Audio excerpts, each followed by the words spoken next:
따라서 바울의 신학. 오늘 말씀의 내용 속에서는 바울 신학이 뭔가, 그래서 바울의 신학을 살펴보면서 은혜 받으려고 합니다. 바울이 갈라디아에 있는 여러 교회에 편지를 보냈다, 그렇게 말씀하고 있습니다.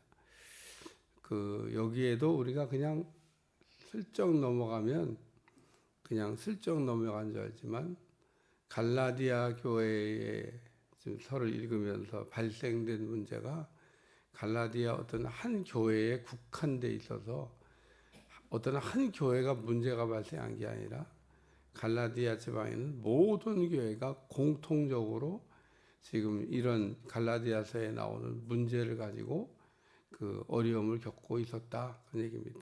그러니까 갈라디아에는 안디옥 교회도 있고 누스트라 교회도 있고 이고니온 교회도 있고 더베 교회도 있고, 이게 바울이 1차 선교 때 지나갔던 지역이에요. 근데 다 거기마다 교회가 있습니다. 근데 갈라디아라고 하는 큰 지방 안에 있는 이런 교회들이 공통적으로 율법과 할례 그리고 복음에 관해서 정리가 안 돼서 그런 문제를 가지고 어려움을 겪고 있었다, 그런 얘기입니다. 그래서 바울이 그런 문제를 정리해 주려고 썼던 게 갈라디아서입니다. 이 갈라디아서를 우리가 읽을 때 바울이 이 편지를 왜 썼나? 그러니까 쓴 목적이 있을 거 아니에요. 그러니까 바울이 쓴 목적을 우리가 알고 갈라디아서를 읽어 나가야 오늘 갈라디아서를 제대로 읽는 거고, 오늘날은 그러면 그런 문제가 다 말끔히 해결돼서 그런 문제가 전혀 우리의 신화에 영향을 안 미치나 똑같아요. 오늘날도 수많은 사람들이 율법이 뭐고 복음이 뭔지 몰라서 이런 동일한 문제 때문에 어려움을 겪고 있다, 그런 얘기입니다. 할례라든지 율법이라든지. 그래서 초대교회 때만 할례, 율법 이런 걸 가지고 예수님을 믿는 신앙에 어려움을 겪었던 게 아니고, 오늘날도 동일하게, 제가 늘 얘기하지만 복음으로 산다고 말은 하면서 실제로 사는 거는 복음으로 안 살아요. 오늘 우리가 복음으로 산다고 그러면 복음이 뭔지를 알아야 되는데, 복음이 뭔지도 모르는데 무슨 복음으로 산다고 그래요. 그러니까 우리가 복음으로 산다는 말을 할 때는 복음이 뭔지, 복음의 핵심 내용을 정확히 알고, 또 반대로 복음에 항상 예를 들면 이렇게 우리가 신앙생활 하는데 우리가 좀 고개를 갸우뚱하고 이해하는 율법이라고 하는 문제가, 율법이 뭔지를 또 알아야, 복음이 뭐고 율법이 뭔지를 우리가 알아야 오늘 우리가 복음으로 사는 게 가능하다.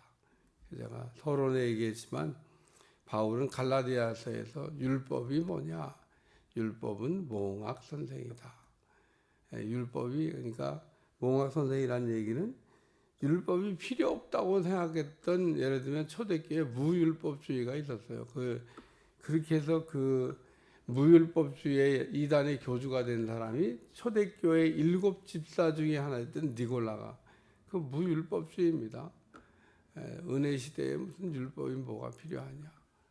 얼핏 들으면 맞는 얘기도 같아요. 은혜 시대에 율법이 뭐가 필요해.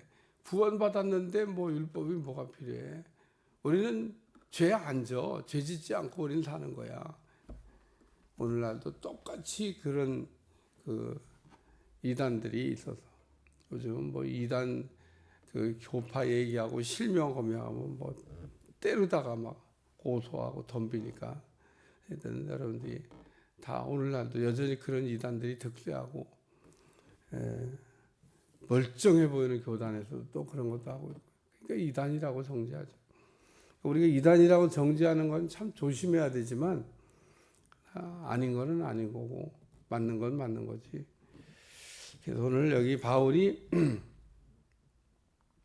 이 갈라디아에 있는 한 교회에게, 지금 갈라디아 어떤 한 교회가 문제가 생겨서 한 게 아닙니다. 여기 2절에 보면 함께 있는 모든 형제와, 바울이 그러니까 혼자 있는 게 아니에요.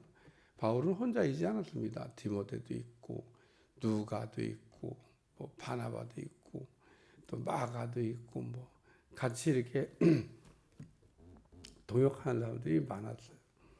또 나중에는 실라도 있고 바울이 뭐 혼자 단독으로 어디 이렇게 다닌 게 아니고 바울이 있을 때는 그림자처럼 뭐 디모데, 뭐 디도, 마가, 바나바, 누가 뭐 여러 사람들이 이렇게 같이 이렇게 선교지를 돌았다는 겁니다. 오늘 말씀을 읽다 보면 바울의 신학 그러고 제가 제목을 붙였는데 첫째는 하나님은 아버지가 되신다라고 하는 바울의 신학입니다. 바울은 하나님을 어떻게 이해했나? 바울은 하나님은 우리 아버지가 되신다.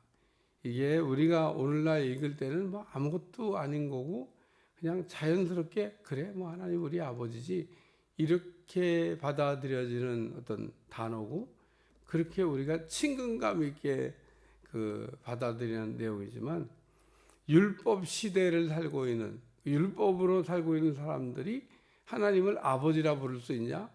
부를 수 없습니다. 하나님은 멀리 계신 분이고 감히 어디 하나님을 아버지라 불러요. 근데 하나님이 지금 갈라디아서 하면서 하나님이 어떤 분이냐라고 하는 걸 통해하면서 하나님은 우리 아버지가 되신다. 구약 시대 사람들은 하나님은 아버지라고 부르지 않았어요. 구약 시대에 주로 나오는 표현이 우리는 종입니다. 그래서 구약에는 종의 신학이 나와요. 종. 신약에는 아버지의 신학이 나와요. 이게 바울 신학이라고 그래요. 바울은 하나님을 아버지로 이해했어요. 오늘 여러분도 구약 시대를 만약에 살고 있으면 나는 종입니다. 그래서 종은 종이지 종이라고 해야지. 저도 뭐 하나님의 종이라는 표현을 쓰죠. 그거는 바울도 종이라고 했고 그는 종과 같은 모습으로 살겠다는 거지. 시대가 종이 돼서 종이 아닌 겁니다. 그러니까 구약 시대는 하나님 그리고 종 그리고 이스라엘 백성 뭐 이런 표현을 씁니다. 근데 신약으로 넘으면서 바울이 사용하고 있는 하나님 우리 아버지라고도 하기도 하고 그냥 아버지라고 하기도 하고 그럴 겁니다. 어쨌든 바울 서신에 보면 우리 하나님 아버지 그러니까 하나님 아버지라는 표현도 쓰고 우리 하나님 아버지라는 표현도 쓰고 하나님이 우리 아버지가 되신다. 여러분 하나님을 위해서 우리가 지금 어떻게 호칭을 하고 있냐? 기도할 때 하나님 아버지. 그래서 어떤 목사님이 손자를 데리고 어떻게 하다가 기도 용어가 나왔나 보죠. 아버지. 그러니까 손자가 그러더래. 아버지가 보고 싶어? 아버지 보러 가봐. 그게 아니고 하나님 아버지를 그냥 부른 건데 어린 손자가 생각할 때는 왜 자꾸 아버지를 부르지? 우리 할아버지도 아버지가 보고 싶은가? 그래서 가서 아버지를 좀 보고 와봐. 손자는 하나님 아버지를 모르니까 목사님이 아버지 그러니까 할아버지 아버지 보고 싶어? 아버지 가서 보고 와. 저도 사실 청년 때 교회 가면 아버지 또 그런 분 보면 또 아버지라 하게 또 아바는 또 뭐냐. 그리고 우리가 이 아버지라는 호칭을 사용해서 하나님을 부를 때는 나는 하나님의 자녀가 됩니다. 이런 뜻을 갖고 있는 표현이 되는 겁니다. 우리가 하나님의 자녀됨을 알고 내가 하나님의 자녀라는 건 분명히 인식할 때 쓸 수 있는 단어가 뭐냐? 하나님 아버지란 단어예요. 오늘 하나님이 나의 어떤 분이 되시냐? 아버지가 되신다. 그래서 바울은 하나님을 아버지로 요한도 하나님을 아버지로 이해했어요. 요한복음 1장 12절 영접하는 자 곧 그 이름을 믿는 자들에게는 하나님의 자녀가 되는 권세 하나님 자녀가 되는 권세 중에 권세가 뭐예요? 하나님을 아버지로 부르는 겁니다. 호칭이 바뀌는 거예요. 하나님 이렇게 부르는 게 아니라 하나님 우리 아버지. 여러분이 하나님을 아버지로 부르면 그 아버지로 부르는 데에서 해결되는 게 많습니다. 내가 하나님의 아들이고 하나님의 딸이지. 우리 하나님은 그 탕자의 비유에서 나오는 그 아버지처럼 부족한 것도 없고 정말 모든 것을 갖고 계신, 우리가 좀 사고치고 돌아오더라도 막 목을 끌어안고 옷을 갈아입히고 손에 가락지 끼워주고 또 신발 신겨주고 살찐 송아지를 잡아서 우리가 이렇게 돌아오는 거를, 오늘날도 보면 돌아와야 될 하나님의 자녀가 정말 많습니다. 참 우한 폐렴을 지나면서 얼마나 많은 한국에 있는 그리스도인들이 그냥 넘어졌는지, 에이 넘어진 김에 쉬었다 가자 그러고 쭉정이가 아니었나 그런 생각이 듭니다. 알곡은 안 넘어져요. 알곡은 그 뭐 비바람이 분다고 쓰러지지 않습니다. 쓰러졌다가 또 일어나지. 넘어진 이렇게 곡식들이 너무 많아요. 전도하다 보면 그냥 부지기수로 그때 넘어졌는데 지금까지 못 일어나고 있습니다. 두 번째는 오직 예수 그리스도와, 예수님은 그리스도가 되신다. 그리고 예수님 앞에도 호칭이 하나 더 붙어요. 주 예수 그리스도 혹은 오직 예수 그리스도. 오늘 본문에 보면 예수님의 호칭을 오직 예수 그리스도 혹은 뭐 주 예수 그리스도. 예수님은 주가 되시고 예수님은 그리스도가 되신다. 예수님이 어떤 분이냐라고 하는 걸 우리가 이해할 때 예수님은 그리스도가 되신다. 그리스도. 예수님은 구원자가 되신다. 예수님의 사역은 구원 사역입니다. 오늘 우리를 건지시려고 이 땅에 오셨죠. 오늘 우리를 죄의 문제로부터 해결하고 마귀의 속박에서 벗어나게 하시고 그로 인하여 파생된 모든 문제를 해결해 주시고 짊어지시기 위해서 예수님이 오셨다. 믿는다 그러면서도 우리가 예수님이 그리스도가 되심을 잘 안 믿어요. 오늘 우리는 예수님이 그리스도가 되신다고 하는, 사도 바울은 이 예수님이 그리스도가 되신다고 하는 걸 몰랐던 사람입니다. 바리새인으로 살았기 때문에 오직 율법이면 구원받는다 이렇게 생각하는데, 구원이 율법으로 말미암아 온 것이 아니라 예수님으로부터 말미암아 왔다. 오늘 인사말에 사도 바울이 예수님은 그리스도가 되십니다라고 한 얘기를 거듭거듭 강조하는 것은 우리의 구원은 오직 예수님으로 말미암아 구원을 얻는다. 여기에는 다른 거를 우리가 가감할 수 있는 여지가 없습니다. 다른 거는 조금이라도 섞으면 안 돼요. 우리는 믿음 생활하면서 절대 잊어버리면 안 되는 게 예수님은 그리스도가 되십니다. 예수님 구원, 여기다가 뭘 섞을 수 있냐? 그러니까 예수님이 무슨 영적 구원을 했는데 육적 구원은 못했다나 뭐 이런 슬쩍하면서, 성경을 모르는 사람이 예수님 무슨 영적 구원만 하고 육적 구원을 못했어요. 그러고도 갖다 막 소설 써서 붙이면, 오늘날도 우리가 뭐 교보문고 이런 데 가면요, 예수님이 성경을 근거로 해서 소설 쓴 사람들이 너무 많습니다. 이 소설 얘기만 하면 신학교 때 요한계시록 배우는데 막 학생들이 궁금한 게 많잖아요. 교수님 그러고 막 손 들고 막 이것도 물어보고 뭐 그거 어디서 읽고 얘기하는 거예요? 이제 소설책 읽고 얘기하는 거예요.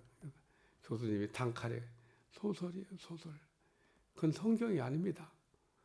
어디서 소설 한 권 읽고 그걸 성경처럼 생각하고 지금 얘기하는 거죠? 그건 소설책입니다. 그러니까 그거는 성경이 아닙니다. 그리고 단칼에 얘기하는. 그러니까 오늘날도 우리가 많은 정보를 머릿속에 넣고 있는데 그게 소설을 머릿속에다가 넣어놓고 그걸 성경이라고 얘기하는 겁니다. 헷갈리는 거죠. 아주 요즘은 아주 우리가 가짜 뉴스가 하도 많아가지고 뭘 들어도 의심이 돼. 이거 진짜인가? 아주 이상한 세대를 살고 있습니다. 옛날에 신문에 혹은 어디서 누가 어떤 소식 나오면은 다 100% 진짜로 믿고 그걸 사실로 믿었는데, 오늘날은 이게 정상적이지 않은 뭐가 돌아가는 것 같아요. 시스템이. 이게 아닙니다. 뭐가 전쟁 끝났다고 하는데 보니까 아니야. 뭐야, 무슨 얘기들 하는 거야. 다 돈 벌고 자기들 먹고 살려고. 그래야 사람들이 꾹 누르고 들어가서 보고 하니까 사람들이 참 사기를 쳐도 어쨌든 예수님은 그리스도가 되신다. 다른 걸 섞으면 안 됩니다. 오늘 우리가 이단에 빠지지 않는 방법도 아주 간단합니다. 예수님이 그리스도가 되신다. 나의 구원은 오직 예수님으로 말미암아 얻었다. 이것만 우리가 기억하고 있어도 흔들리지 않는다 그런 얘기입니다.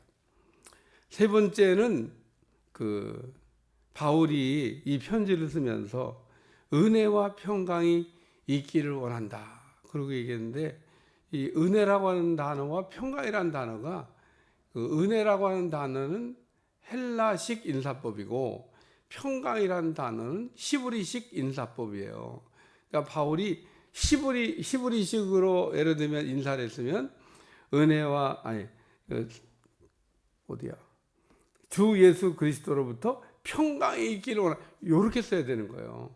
만약에 헬라 이방인들을 위해 썼으면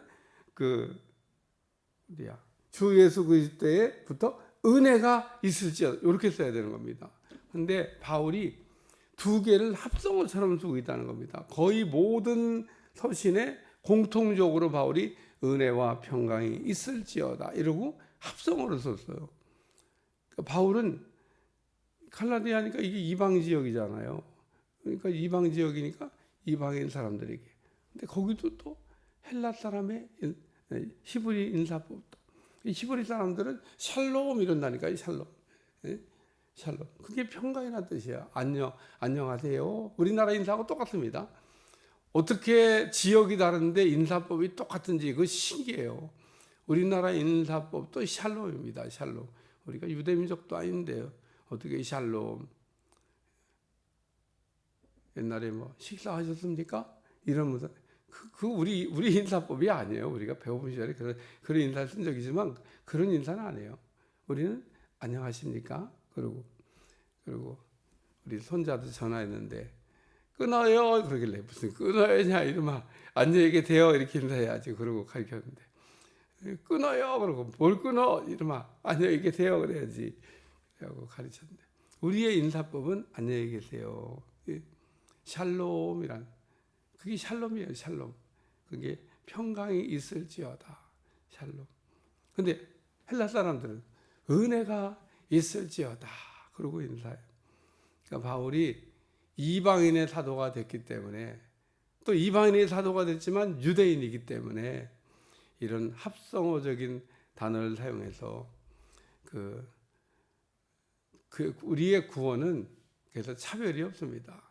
유대인이나 이방인이나 헬라인이나 이게 누구든지 하나님의 이름을 부르는 자는 구원을 얻는다. 그래서 바울이 지금 갈라디아 교회 편지를 쓰면서 은혜와 평강이 있을지어다.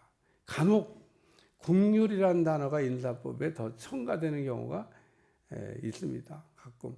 근데 거의 공통적으로 인사를 할 때 사용하는 내용은 은혜와 평강이 있을지어다. 그러니까 바울은 구원은 유대인과 이방인의 차별이 없다.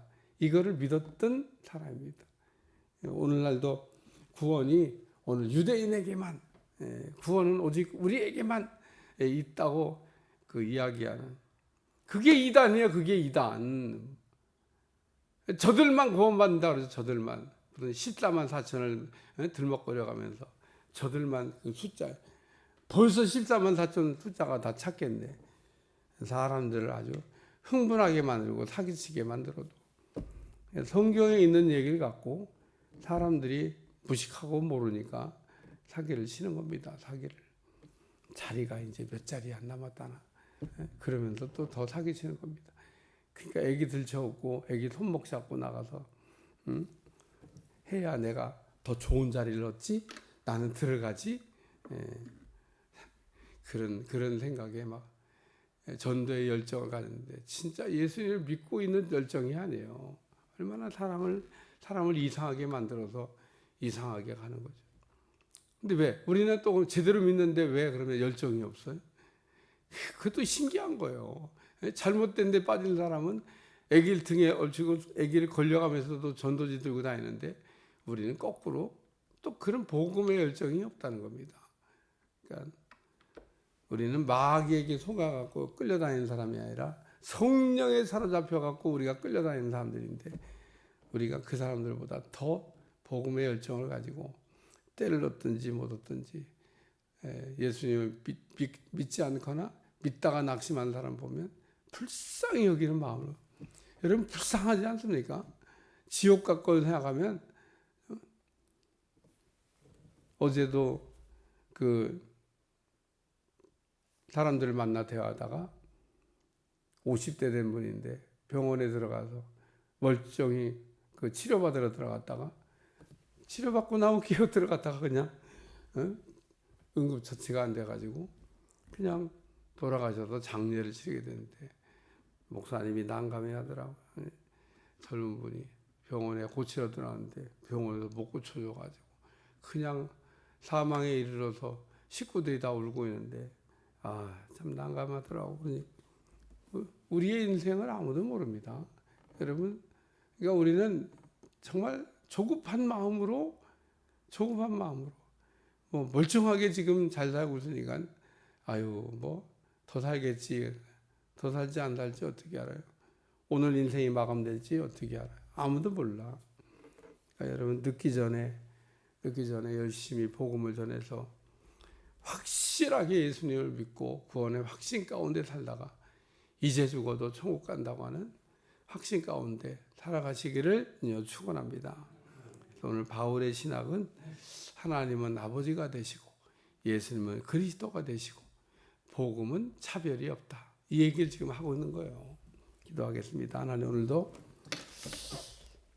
갈라디아서 말씀을 생각하면서 오늘 우리도 신앙을 견고하게 복음 위에 세우게 도와주시고 오직 예수 그리스도밖에 없다고 하는 믿음으로 살아가게 하여 주옵소서. 예수님의 이름으로 간절히 기도하옵나이다. 아멘.